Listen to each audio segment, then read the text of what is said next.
एक भीड़ भरे कमरे में खड़े होने की कल्पना करें जब कोई सार्वजनिक रूप से आपको अपमानित करता है।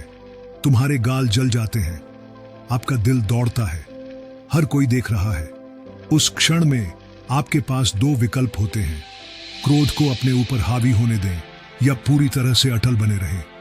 क्या होगा अगर मैं आपको बताऊं कि प्राचीन स्टोइक्स ने एक मानसिक महाशक्ति की खोज की है जो आलोचना, अपमान और अनादर को कांच पर बारिश की बूंदों की तरह उछाल देती है।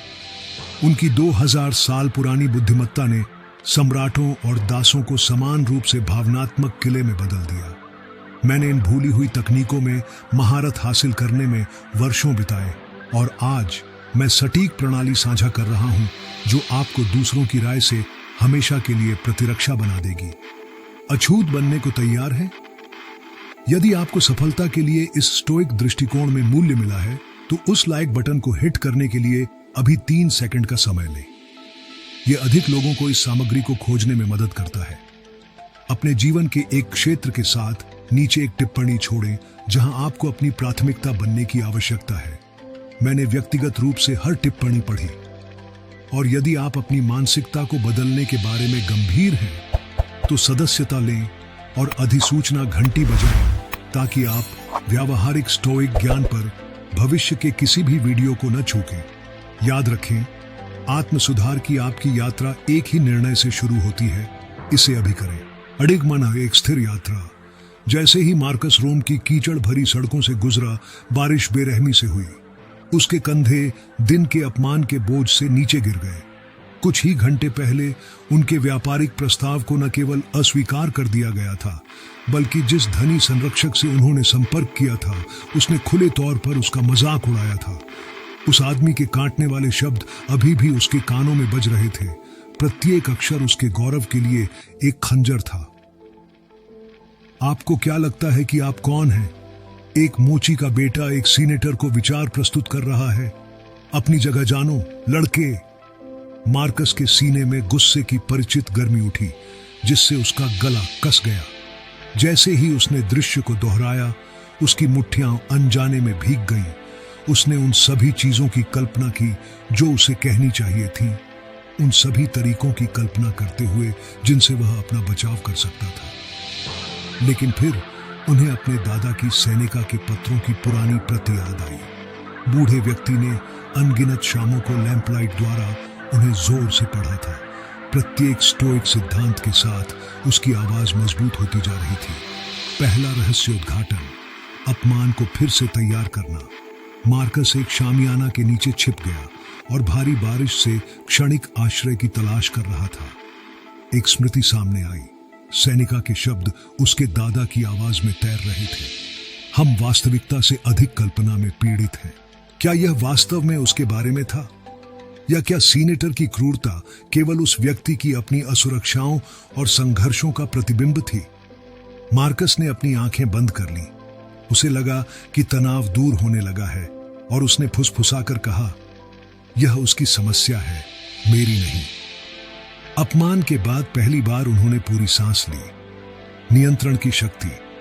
जैसे ही उन्होंने घर जाना जारी रखा, मार्कस को एपिक्टेटस ऑन्स की याद आई, जो एक गुलाम था जिसने दर्शन के माध्यम से स्वतंत्रता पाई थी। हमारे नियंत्रण में कुछ चीजें हैं और उससे परे चीजें हैं।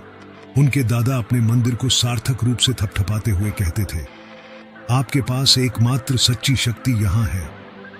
सीनेटर के शब्द, उनका उपहास, उनकी स्थिति मार्कस के नियंत्रण से परे है, लेकिन उसकी अपनी प्रतिक्रिया, वह तो अकेले उसी का था। बारिश के बीच हर कदम के साथ मार्कस को अपनी आत्मा में उत्सुकता महसूस हुई। वह सीनेटर का मन नहीं बदल सके, लेकिन उन्हें इसे अपने दिमाग पर हावी नहीं होने देना था। योद्धा के दिमाग की तैयारी। उस रात मोमबत्ती की रोशनी में मार्कस ने एक अभ्यास शुरू किया जो उसके जीवन को बदल देगा। लकड़ी की एक छोटी सी गोली पर उसने लिखा, कल मेरा सामना ऐसे लोगों से होगा जो स्वार्थी, असभ्य और घमंडी हैं, लेकिन मैं उन्हें अपनी शांति भंग नहीं करने दूंगा। यह नकारात्मक दृश्य, जैसा कि अजीब लग रहा था, उसकी ढाल बन गया। इसके बाद के हफ्तों में जब खारिज करने वाले व्यापारियों या कृपालु रईसों का सामना करना पड़ा, तो मार्कस ने खुद को अजीब तरह से तैयार पाया। उनके बोलने से पहले ही उनके शब्दों का दंश फीका पड़ गया था। The silent victory. 1 महीने बाद मार्कस का सार्वजनिक स्नानागार में फिर से सीनेटर से सामना हुआ। वह आदमी स्पष्ट रूप से मनोरंजन की तलाश में अपने साथियों को जोर जोर से मोची के लड़के के दुस्साहस के बारे में बताता था। संगमरमर की दीवारों से उनकी हंसी गूंज उठी। मार्कस, जो अब अपने दैनिक अभ्यास से बदल गया है, अपने स्नान अनुष्ठान को जारी रखने से पहले बस मुस्कुराया और स्वीकृति में सिर हिलाया। सीनेटर के चेहरे पर पहले भ्रम, फिर प्रतिक्रिया की कमी पर जलन दर्ज की गई। ऑक्सीजन से वंचित आग की तरह उसका उपहास फूट पड़ा और मर गया। पास के एक दार्शनिक ने आदान प्रदान को देखते हुए बाद में मार्कस से संपर्क किया। उन्होंने कहा, आप स्टोइक कला का अभ्यास करते हैं। बहुत से नवयुवकों में ऐसी आत्मनिपुणता नहीं होती। अनुशासित जीवन। दार्शनिक मार्कस के गुरु बन गए और उन्हें गहरी स्टोइक प्रथाओं के माध्यम से मार्गदर्शन किया। प्रत्येक सुबह ध्यान के साथ शुरू हुई, प्रत्येक शाम उनकी पत्रिका में प्रतिबिंब के साथ। आज जब क्लॉडियस ने मेरी शिल्प कौशल की आलोचना की तो मुझे गुस्सा बढ़ता हुआ महसूस हुआ। मैं रुका, सांस ली और याद किया कि यह सिर्फ उनकी राय थी, मेरे मूल्य का प्रतिबिंब नहीं। मैंने सवालों के जवाब दिए कि मैं रक्षात्मकता के बजाय कैसे सुधार कर सकता हूं। बातचीत जुझारू होने के बजाय सार्थक हो गई। जैसे जैसे मौसम बदला वैसे वैसे मार्कस भी बदला। उनकी कार्यशाला इसलिए नहीं फली फूली क्योंकि उन्हें अब प्रतिकूल परिस्थितियों का सामना नहीं करना पड़ा, बल्कि इसलिए कि प्रतिकूलताओं ने अब उन्हें नियंत्रित नहीं किया। ग्राहक उनकी असामान्य शांति, उनकी अडिग समस्या समाधान, दूसरों को भड़काने वाले संघर्षों से निपटने की उनकी क्षमता की ओर आकर्षित हुए।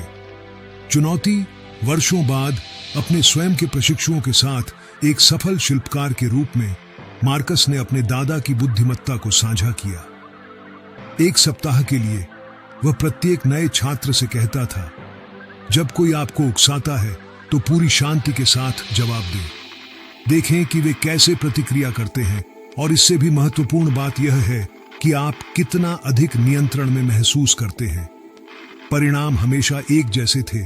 अब परिवर्तन शुरू हुआ, पहले छोटा फिर बढ़ता गया। इसलिए नहीं कि दुनिया दयालु हो गई, बल्कि इसलिए कि उन्होंने वह रहस्य जान लिया जो स्टोइक्स सदियों से जानते थे। किसी के पास आपकी शांति पर तब तक अधिकार नहीं है जब तक आप इसे उन्हें सौंप नहीं देते। मार्कस अक्सर इन पाठों को अपने दादा के अब नाजुक स्क्रॉल को खोलकर समाप्त करते थे, उन शब्दों की ओर इशारा करते थे जिन्होंने उनके जीवन को बदल दिया था। आपके जीवन की खुशी आपके विचारों की गुणवत्ता पर निर्भर करती है, और उन क्षणों में उन छात्रों से घिरे हुए जिनका जीवन उनकी तरह ही बदलने लगा था। मार्कस को पता था कि उन्हें किसी भी संरक्षक की मंजूरी से अधिक मूल्यवान कुछ मिला है। उन्होंने सच्ची स्वतंत्रता की खोज की थी, भावनात्मक प्रतिक्रियाशीलता की छिपी हुई लागत। मार्कस उन शुरुआती दिनों में यह नहीं देख सका कि उसके गुस्से की कीमत वास्तव में उसे कितनी थी। हम में से अधिकांश की तरह वह अपने संभावित एकड़ पर एक मौन कर का भुगतान कर रहा था, जो ट्रिगर प्रतिक्रियाओं के क्षणों में एकत्र किया गया था। रातों की नींद हराम कर रहा था और घायल गौरव की देखभाल करते समय अवसर चूक गए थे। दार्शनिक ने एक शक्तिशाली रूपक साझा किया जो मार्कस के साथ हमेशा के लिए रहा। जब आप अपमान पर क्रोध के साथ प्रतिक्रिया करते हैं तो आप किसी और को दूर से अपनी भावनाओं को कठपुतली बनाने की अनुमति दे रहे हैं। वे तार खींचते हैं और आप नृत्य करते हैं। क्या वह आजादी है? मार्कस ने हर समय इस बात पर विचार किया कि उसने अपनी शांति दूसरों को सौंप दी है, अपने भावनात्मक साम्राज्य की चाबियां किसी ऐसे व्यक्ति को सौंप दी है जो जानता था कि कौन से बटन दबाने हैं। यह एहसास विनम्र और मुक्तिदायक दोनों था। विलंबित प्रतिक्रिया का अभ्यास। दार्शनिक ने मार्कस को शरद ऋतु की एक कुरकुरी सुबह सिखाई। उत्तेजना और प्रतिक्रिया के बीच का स्थान वह है जहां हमारी शक्ति निहित है। वे जैतून के पेड़ के नीचे बैठे व्यापारियों को बाजार में मोल भाव करते हुए देख रहे थे। ज्यादातर पुरुष तुरंत प्रतिक्रिया करते हैं, जैसे अंगारे आग पकड़ रहे हों। स्टोइक एक ठहराव पैदा करता है, भले ही सिर्फ एक सांस के लिए। मार्कस ने एक सरल तकनीक विकसित की जिसने उनकी अच्छी सेवा की। 3 ब्रीथ रूल। उकसाए जाने पर वह बोलने से पहले चुपचाप पूरी 3 सांसें गिन लेता था।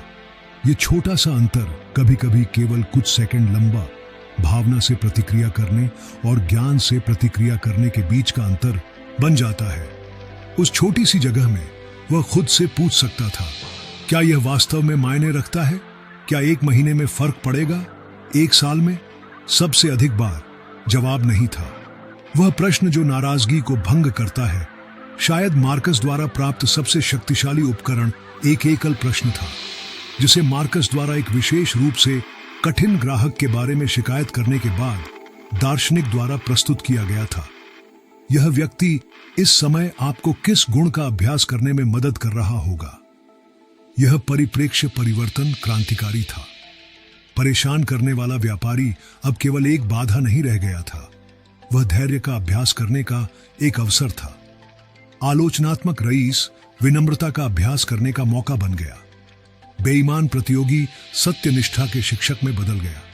दार्शनिक ने सुझाव दिया, हर कठिन व्यक्ति को देखें जैसा कि ज्यूस ने स्वयं भेजा था, ताकि उस गुण को मजबूत किया जा सके जिसकी आपको सबसे अधिक आवश्यकता है।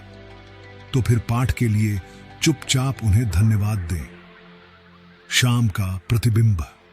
जैसे जैसे मार्कस का अभ्यास गहरा होता गया, उसके शाम के प्रतिबिंब अधिक संरचित होते गए। उन्होंने प्रत्येक रात खुद से पूछने के लिए 3 प्रश्न विकसित किए। When? आज मैंने क्या अच्छा किया? यह पहचानते हुए कि उनका स्टोइक अभ्यास कहां सफल हुआ। 2. मैं कहां लड़खड़ाया? उन क्षणों को स्वीकार करना जहां भावनाएं तर्क से आगे निकल गईं। 3. मैं कल अलग तरीके से क्या करूंगा? विकास के लिए स्पष्ट इरादे स्थापित करना। इन सरल प्रश्नों ने एक फीडबैक लूप बनाया जिसने उनकी प्रगति को गति दी। प्रत्येक छोटी जीत आखिरी पर बनी, प्रत्येक पाठ अधिक गहराई से एकीकृत हुआ। परम स्वतंत्रता। वर्षों बाद जब एक छात्र ने पूछा कि उनके स्टोइक अभ्यास का सबसे बड़ा लाभ क्या था, तो मार्कस ने समाज में अपने सफल व्यवसाय या सम्मानित स्थिति का उल्लेख नहीं किया। स्वतंत्रता। उन्होंने सरलता से कहा, यह जानने की स्वतंत्रता कि कुछ भी बाहरी नहीं, कोई परिस्थिति नहीं, कोई हानि नहीं, मेरी आंतरिक दुनिया की गुणवत्ता तय कर सकती है। यह एक ऐसी शक्ति है जिसका दावा कोई भी सम्राट नहीं कर सकता यदि उसने खुद पर महारत हासिल नहीं की है। वह अपने ही भावनात्मक तूफानों में डूबते हुए बारिश से लथपथ उस युवक को याद करते हुए मुस्कुराया जो वह एक बार था। हम दूसरों पर नियंत्रण की तलाश शुरू करते हैं और अंततः यह पता लगाते हैं कि एकमात्र सच्ची संप्रभुता खुद को नियंत्रित करने में निहित है, और उस खोज में हमें एक ऐसी शांति मिलती है जिसे हिलाया नहीं जा सकता।